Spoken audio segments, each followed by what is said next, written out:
princess dress, informed like Scuttle. Kurt's got your ticket, making it real like Jiminy Cricket. Most off the Captain Hook, but if the Tweedledum, he'll be taking more shots than Bambi's mom. Leaves him raised like Simba, or cracked like the beach dishes. He'll show you a whole new world, you won't need 3 wishes. Stay at home, Disney Dad.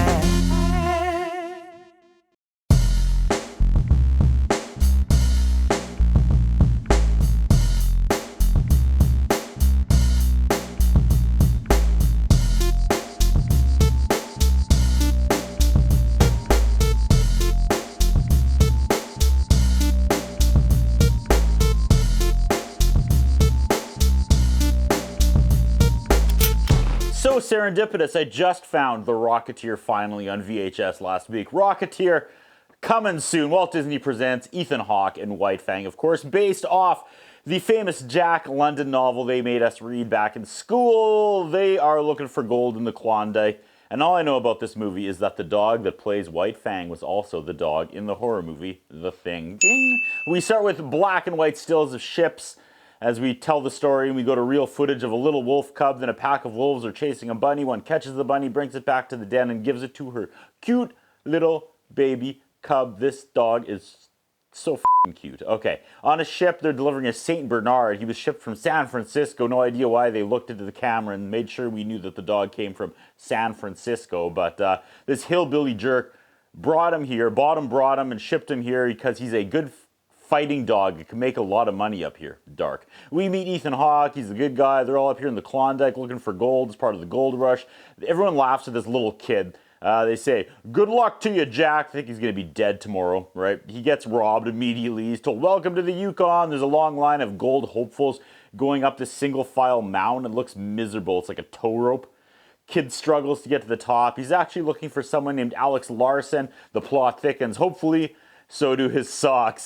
He finds Alex Larson just like that. This is Conroy's son. He's looking for someone to take him to his father's claim, which I think is like where his dad was set up panning for gold, right? I'm unfamiliar with old-timey Klondike gold rush prospector talk, but I assume that's what it is. His father sent him a map before he died. He sent the map with the gold dust in the envelope and tells Alex if he takes him to where his father was, he'll split the gold with him, and Alex tells him to kick rocks because he's on a different mission.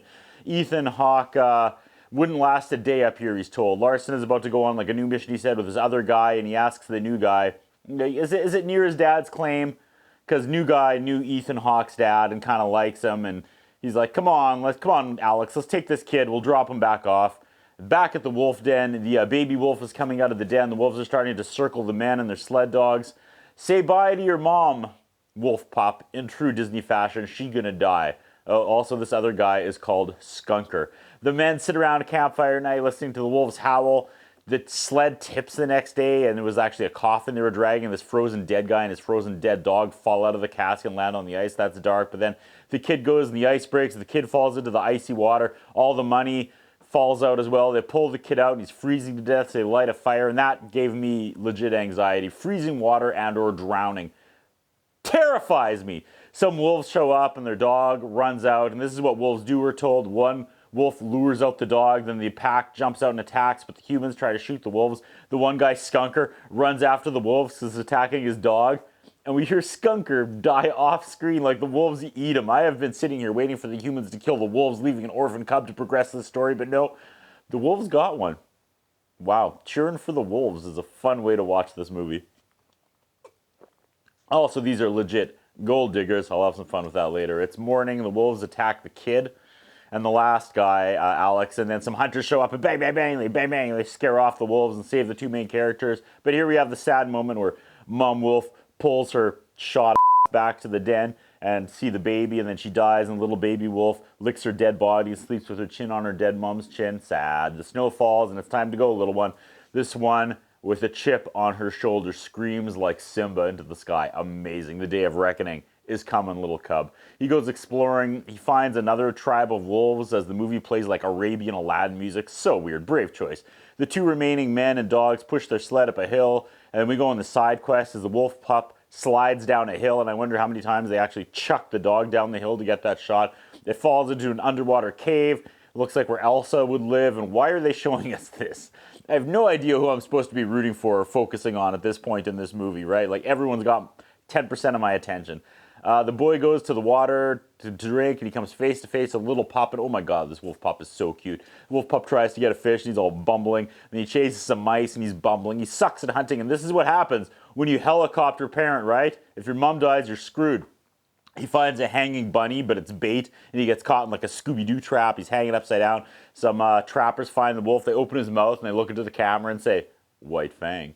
This wolf is part dog, and slap a leash on him. The boy and the other guy, Alex, didn't get eaten by wolves. They're on their way to keep a promise to give that dead frozen guy a proper burial in the spot he wanted, so they do that. Meanwhile, the trappers that got the wolf are training the little pup. I think all these characters eventually meet up at this like trading post town thing. We change settings, and Jack, the kid, walks into a pub, and my daughter goes, oh, is this one of those like bar places? Like he's going to get beat up. He's going to get into a bar fight. She's 9, almost 10, and she knows. A lot happens quickly. He meets a lady at the bar, and she invites him over for supper. This is Alex's wife. Alex leans into Jack at the dinner table and is like, get out of here now. And my daughter is like, was he going to steal his wife? I'm having a moment. What is happening right now? In the entire last 5 minutes, went over my head. I'm trying to watch. I'm trying to write. I'm trying to figure out what my child knows about dudes stealing other dudes' wives. It's October 2025. We started in October 2019. We've been watching one Disney movie a week for 6 years, guys.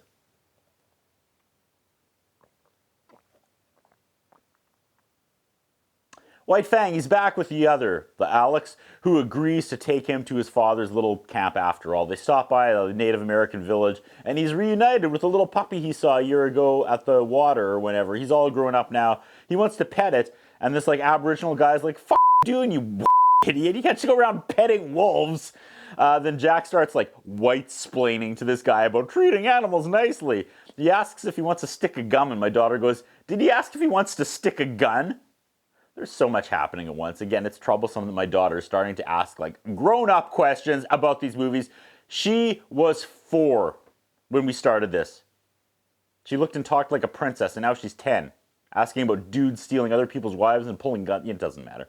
Jack kind of pervs on a trio of Aboriginal women. Then a couple of village dudes like block his path like that meme. Then a bear pops up and chases Jack. We got like a serial killer perspective from the bears. Jack bumbles and falls while he's trying to run like some blonde in a nightie. He tries to hide under this stack of sticks, and the bear is hell-bent on killing him. But White Fang comes to kick some grizzly and saves Jack's life. He says, "I'll never forget you," to the dog, and he leaves like some meat or something on a log, and you can tell by the body language of the dog that someone is just off screen going, leave it," to the dog, and he's just like... They rowboat away the 2 main characters, and there's legit soaring music, which I love. We finally get to that little cabin hut thing where the kid's dad lived, and I'd totally forgotten about this part of the plot until now. Some guy releases his dog to attack White Fang back in the little city. He kills this guy's dog. The guy's body language is hilarious. He's yelling. Buck is the name of the dog. I thought they were yelling, F***. They're like, "Who's going to pay for my dead dog now, Aboriginal guy?" And they're like, "I tell you what, I won't throw you in jail if you just give us the wolf, because it's also illegal to take a wolf into town." He's like, "But it's also a puppy." He's like, "Whatever, I don't want to go to jail." He gives him White Fang, and they throw the wolf in wolf jail. He immediately escapes when they corner him, and then it fades to black and dark. We go back to Jack, and he sucks at mining. Not saying he's a gold digger, but he ain't brave. I thought that'd be funnier when I finally pulled the trigger. Gold digger jokes, people. Back at the white person camp, they're running a dog fighting ring. And how can they let the wolf compete? That doesn't seem fair. The wolf keeps winning. The wolf keeps advancing, obviously, in the tournament. Good for him, I guess. White Fang ain't no is what this movie should have been called. Back at the ramshackle shack, Jack and Alex are bickering like an old married couple. This is weird. This is such a weird movie. I know this is a famous story and all, but man...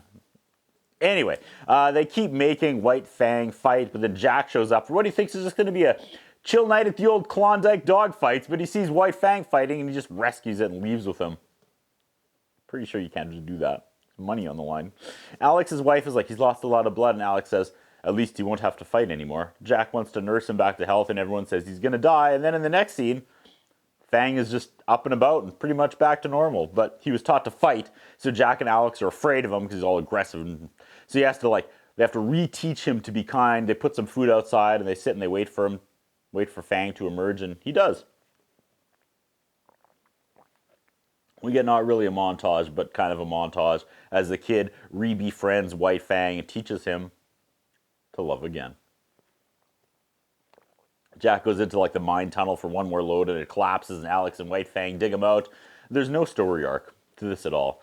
But the dog emerges with gold dust on his paw, and just like that, they found a wall of gold, and if I was either of them, I would immediately kill the other one.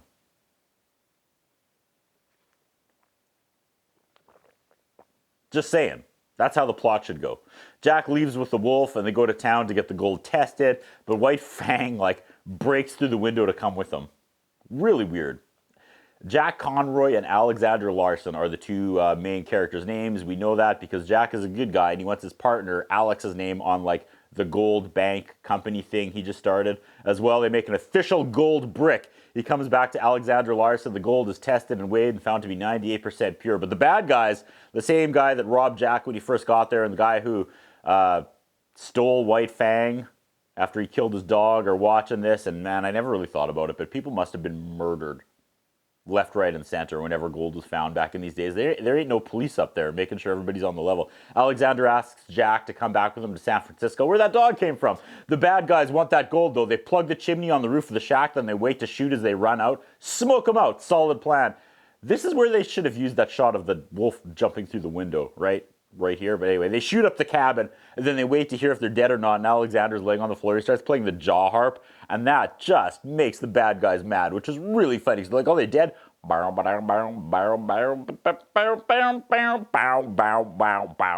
was trying to murder them, that would make me really mad too, honestly. Just imagine, like, so the bad guys escalated quickly. They try to come into the cabin, but White Fang kicks everyone's ass. And in the next scene, the bad guys are being paraded through the town, all tied up in ropes like criminals. It's time for Jack and Alex to go to San Francisco. They know they can't take White Fang with them, so Alexander tells him he has to run free here. Jack and White Fang spend one last night together. They do. And then he takes Fang into the woods and tells him to go free, and White Fang's like, I want to come with you to San Francisco. And we get the, go on, get out of here, listen to me moment, which is actually heartbreaking. He finally picks up a stick, and White Fang has PTSD from his dogfighting days where he's beaten with the stick when he didn't win. So he's like, oh, yeah, he runs away. And Jack also runs away, and I have no idea if there's any loose plot points anymore at this time. It's all fuzz now. My daughter asks, why did the wolf grow up and not Jack? Which is a money question, taking me out of the moment. They get back to the boat, and Jack is like, hey man, Alex, bro, buddy, pal, I can't leave. Not yet. I got to go back. And this is where I'm supposed to be. He goes back to the woods, and he whistles for White Fang, and White Fang is like, you hit me with a stick. So Jack goes back to the bird shack and starts rebuilding it, and then sees White Fang in the distance, and they slow-mo run to each other, and it turns out it's not White Fang. It's just another wolf, and he eats Jack. The end. Just kidding. It's White Fang. More sorry music as they frolic, and the movie ends. So many disclaimers about how no animals were hurt in the making of this movie.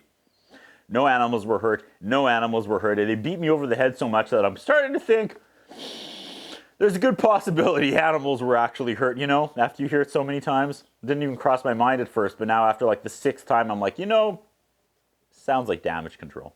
That's what I think about. What do you think? What we have is a concern about Curtis Anderson. His interviewing style is not the best. His personal appearance is not the best. I was wondering if the man has some kind of a hold over the channel that he's allowed to be employed for so long with the standards of journalism and personal appearance that he has. Thank you. Okay, Macy.